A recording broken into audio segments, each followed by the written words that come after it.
지금 우리가 본 이 창세기 15장의 말씀은 예수님의 십자가와 부활 그 사건 다음으로 중요한 말씀이다, 이렇게 이야기할 정도로 아주 유명한 말씀입니다. 제가 먼저 여러분에게 한번 질문을 드려볼게요. 이 말씀이 맞는지 틀리는지 한번 대답을 해보세요. 내가 예수님을 믿었기 때문에 구원을 받았다, 맞습니까? 틀립니까?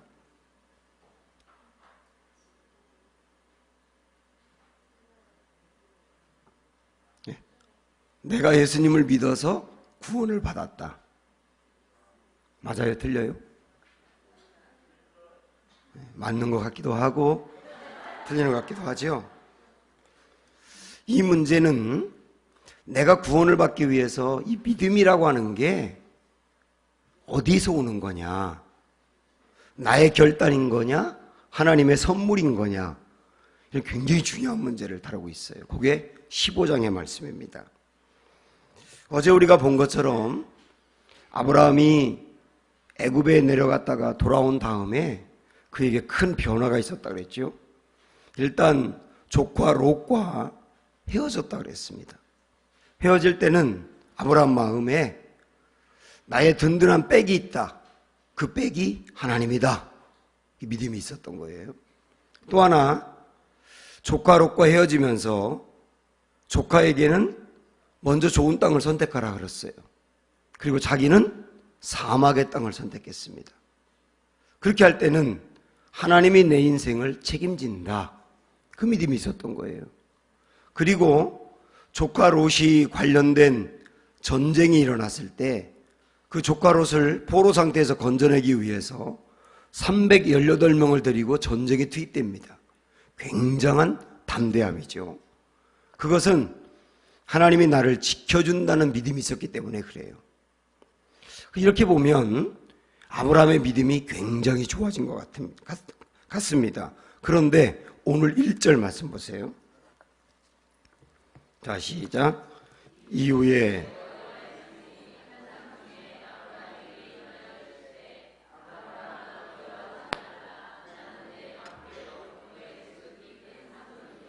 하나님이 아브라함에게 두려워하지 말라고 합니다. 그 말은 뭐냐면 전쟁에 나가서 이기고 돌아왔는데, 분명히 이겼는데 그 다음엔 두려움이 생겼다는 뜻이에요. 아마 적들이 또 자기를 잡으려고 보복해 오지 않을까라고 하는 두려움이 그 마음에 가득했던 겁니다. 그거 참 이상하지 않습니까? 그렇게 담대하게 하나님 믿고 나가서 전쟁에 나가 승리하고 돌아온 그 용기가 없어졌잖아요. 그 믿음이 없어졌잖아요. 그리고 두려워하지 않습니까? 이게 신앙이 자라가는 과정에 있는 일이에요. 우리도 어떤 때 보면 하나님을 온전히 의지하는 것 같다가도 내 안에 또 어떤 때 보면 믿음이 가득합니다.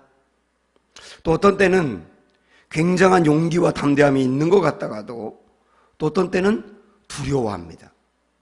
그리고 어떤 때는 내가 하나님만 바라본다 그러면서 하나님을 의지하다가도 어떤 때 보면 사람을 의지합니다. 이게 왜 그러냐면 믿음이 자라가는 과정에 있는 일들이거든요. 그래서 지금 아브라함은 온전한 믿음이 아니고 믿음이 성장되어가는 과정에 있는 거다. 그러다 보니까 담대함이 있다가도 두려워하기도 하는 거다. 그러나 이때 두려워하고 있는 그 아브라함에게 하나님이 또 두려워하지 마, 내가 너에게 방패가 되어줄 거야, 그러면서 내가 너를 지킨다고 분명히 약속을 하세요. 그 다음에 뭐라고 말하냐면 15장 1절의 끝에 보면 너의 지극히 큰 상급이다, 주님이 이렇게 말씀하세요. 내가 너에게 상급이 될 거야. 그러니까 나를 지켜준다는 말씀은 좋았는데 상급이 되어준다는 말씀을 딱 들으니까 아브라함이 걸리는 겁니다. 왜냐하면 2절 보세요. 시작.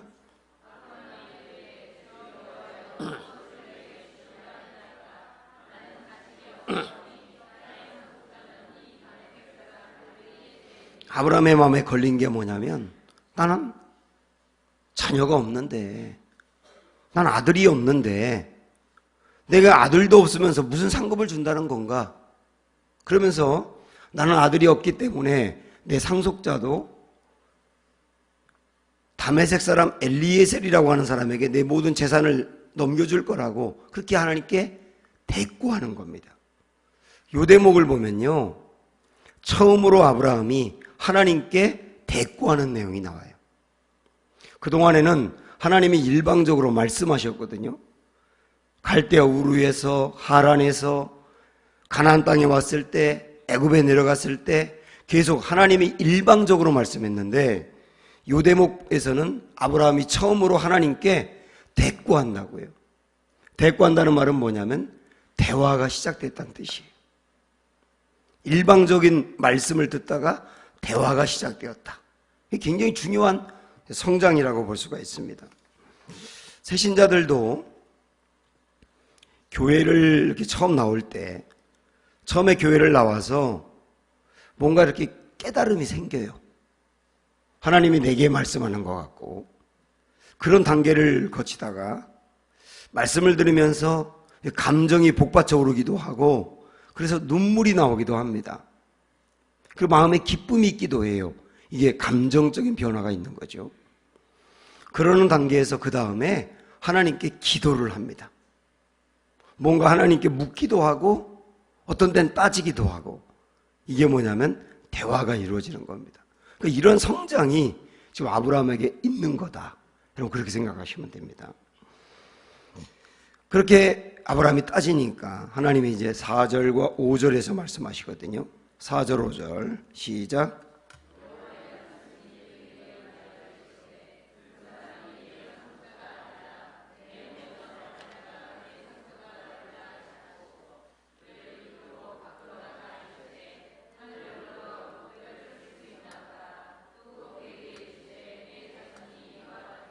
하나님은 따지는 아브라함에게 내가 너에게 자녀 줄 거야. 그러면서 그를 밖으로 데리고 나가서 하늘의 별을 보여줍니다. 너 저 별 셀 수 있니? 못 세지요. 얼마나 많은데요. 네 자손이 이와 같으리라. 그리고 나서 6절로 넘어가는 거거든요. 자, 6절 시작.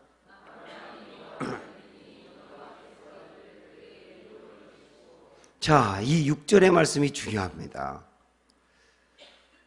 하나님이 다 말씀한 다음에 너 내가 지금까지 이야기한 거 믿니?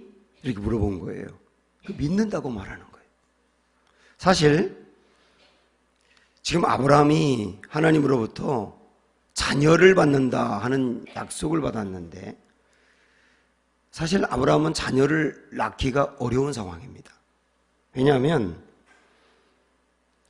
11장에 있는 이 말씀들을 쭉 제가 보다 보니까 아브라함 당시의 사람들은 보통 첫째를 30세 저둔으로 낳더라고요.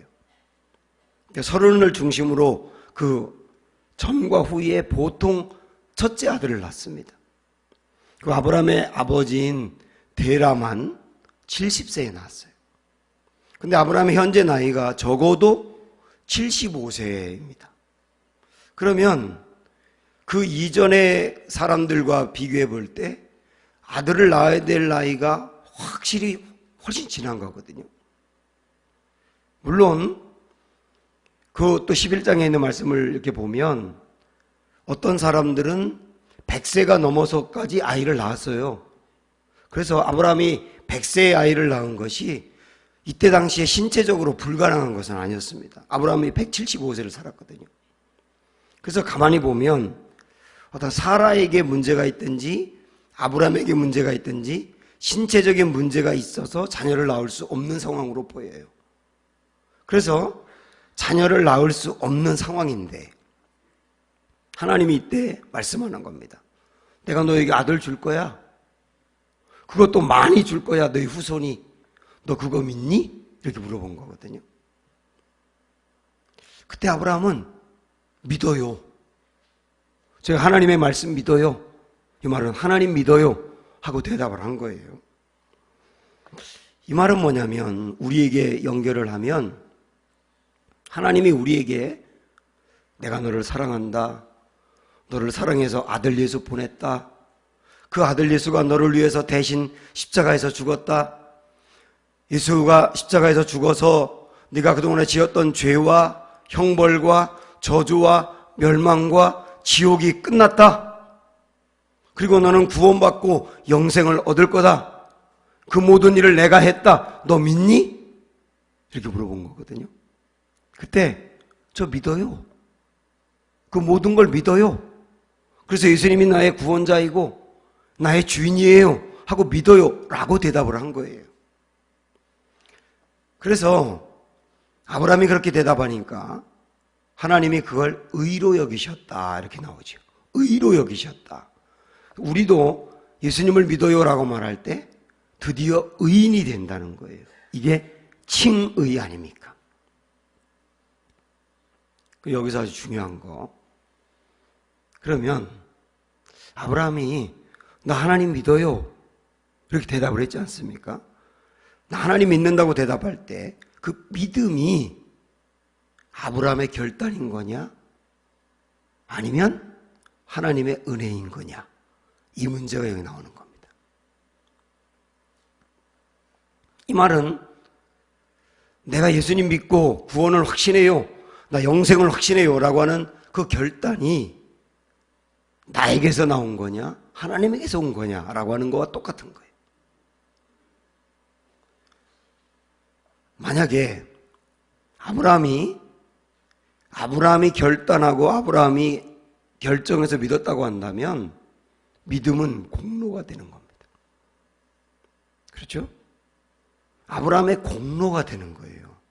그리고 구원을 받기 위한 조건이 되는 거예요. 그 말은 우리의 구원은 100% 하나님의 은혜가 아니란 얘기가 되는 겁니다. 결론적으로 말씀을 드리면 아브라함이 나 하나님 믿어요 라고 결단한 것은 표면적으로 보면 아브라함의 결단이지만 그러나 그가 믿은 것도 하나님에게서 온 것입니다. 더 정확히 말씀드리면 아브라함이 결단한 거지만 하나님이 믿을 수밖에 없도록 인도하셨다. 이게 정확한 말이에요. 다시 한번요. 아브라함이 믿은 것 같지만 믿을 수밖에 없도록 하나님이 인도하셨다. 이게 결론이라고요. 그동안에 우리가 봤던 이 11장부터 14장의 말씀까지를 쭉 한번 제가 다시 한번 정리를 해보겠습니다. 첫째, 하나님이 아브라함을 찾아가셨어요. 하나님을 전혀 지금 모르고 있는 아브라함, 그리고 아버지는 우상 숭배하는 사람, 그리고 주위 환경이 하나님을 믿기가 거의 불가능한 환경, 그런 곳에 살고 있는 아브라함을 하나님이 찾아가셨어요. 그러면 그 하나님이 찾아가서 하나님을 알게 됐는데 여기 아브라함의 공로가 있습니까? 대답해 보세요. 없어요. 둘째, 아브라함을 찾아간 하나님이 그를 거기서 불러냈어요. 내가 너를 이끈다. 너에게 복을 줄 거다. 여길 떠나라. 내가 너를 인도할 곳으로 가라. 불러내셨어요. 거기서 불러내실 때 아브라함의 공로가 있습니까? 네? 없어요. 셋째, 아브라함이 하란에 머물러서 15년을 있었습니다. 그 말은 뭐냐면 불순종했다는 뜻이에요. 그런데 불순종하고 있는 그 아브라함을 하나님이 다시 찾아가서 15년 동안 주저앉아 있는 그를 이끌어내서 가나안 땅으로 인도했어요. 이걸 저는 뭐라고 말씀드리고 싶냐면 아브라함을 일으키셨다. 주저앉아 있는 그를 일으키셨다. 여기 하나님 그 아브라함의 공로가 있나요? 없어요. 넷째, 가나안 땅으로 오고 난 다음에 기근이 들어서 애굽으로 다시 갔습니다. 이 말은 예수님을 믿다 세상으로 또 갔다는 얘기예요. 근데 거기서 하나님이 바로를 혼내시고 하나님의 살아계신 걸 보여주고 하나님의 능력이 얼마나 큰지도 보여줬어요. 거기에 아브라함의 공로가 있나요? 없어요. 그리고 다섯째, 전쟁이 일어났을 때 318명만 데리고 갔는데 그 전쟁에서 기가 막히게 승리를 했습니다. 거기에 승리를 통하여 하나님이 얼마나 자기를 지키시고 책임지시고 인도하시는지를 확신하게 된 거예요. 거기에 아브라함의 공로가 있나요? 없어요. 다 보여주고 하나님이 어떤 분인지 다 보여주고 알 만큼 알았을 때 내가 너 아들 줄 거야. 너 믿니? 그러니까 아브라함은 봤으니까, 경험했으니까, 하나님을 체험했으니까 얘 믿어요라고 나올 수밖에 없는 거예요. 우리가 말이죠, 처음에 교회를 나오게 될 때 첫째, 하나님 나를 찾아오셨어요. 하나님을 믿기 어려운 환경인데 내 마음은 전혀 믿고 싶지 않은데 어떤 경우는 모태신앙으로 태어났는데도 불구하고 하나님을 떠나 있는데 하나님이 어느 날 찾아오셨어요. 그 내 마음을 움직여서 교회를 나오게 했어요. 여기 여러분의 공로가 있나요? 교회를 나왔는데 자꾸 마음이 움직이고 깨달음이 생기고 눈물이 나오고 평안함이 오고 그래서 뭔가 주님을 계속 믿고 싶은 마음이 생겼어요. 이게 부르심입니다.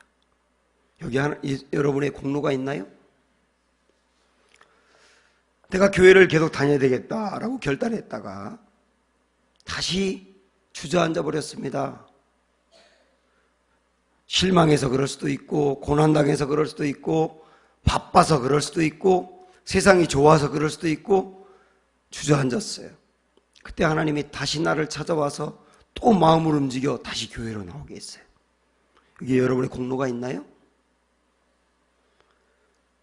그것뿐만 아니라 하나님이 내가 도저히 이루어질 수 없는 일들이 이루어지고 기도하니까 응답이 되고 막혔던 일이 열리기도 하고 그러면서 뭔가 하나님의 살아계심을 나에게 보여주면서 인도해 오셨어요.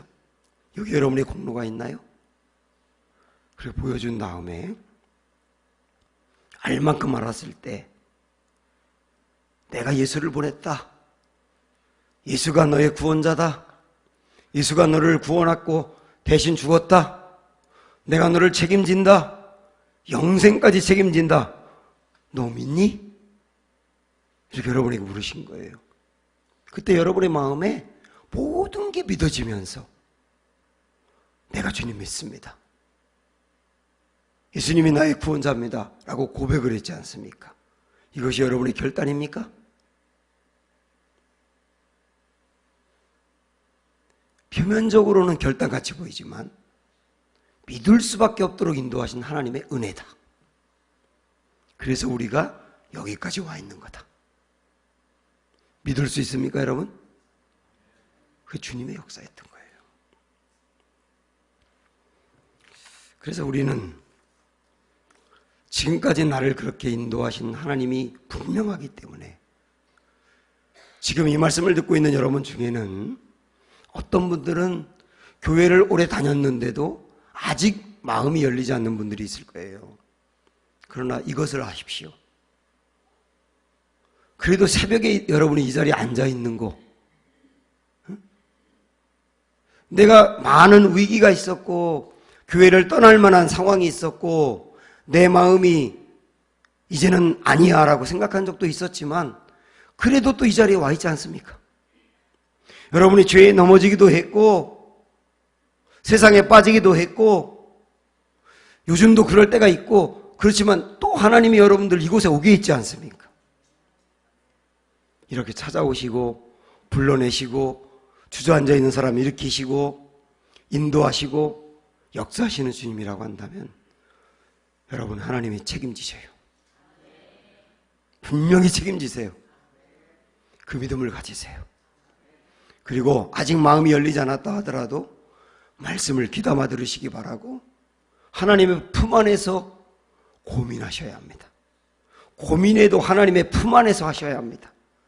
그럼 분명히 하나님이 여러분들을 책임지고 선한 길로, 구원의 길로, 생명의 길로 인도하신다고 믿습니다.